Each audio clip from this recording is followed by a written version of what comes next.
O Concello de Noia dá un novo paso para a apertura do albergue da Chaínza coa licitación das obras para dotar o edificio de servizos básicos.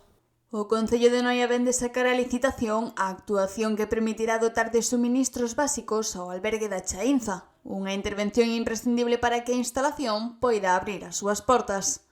O proxecto conta cun investimento de 44.000 euros procedentes de fondos europeos e inclúe a instalación dos servizos de electricidade, auga e saneamento, dos que carecía o edificio ata o momento.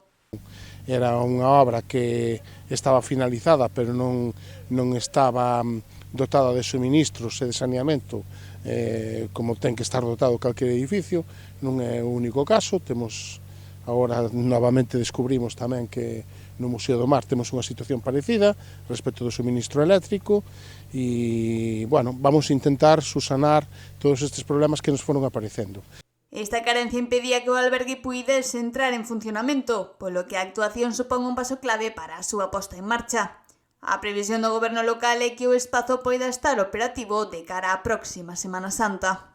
Vai a permitir a posta en funcionamento do albergue. Un albergue de nada vale se non ten luz, agua e saneamento. Isto vai nos permitir que estas obras que xa están moi avanzadas, pois en Semana Santa se abra o albergue e dé servicio a xente que queira facer o camiño de peregrinaxe a Santiago. Vai ter o primeiro albergue desta ruta, vai estar aquí en Noia e vai a ter todos os suministros que necesita. E dentro do programa de turismo sostible, dende o Concello destacan dúas obras que abranguen a senda peonil do Obre e a senda no entorno da fábrica da Chaínza.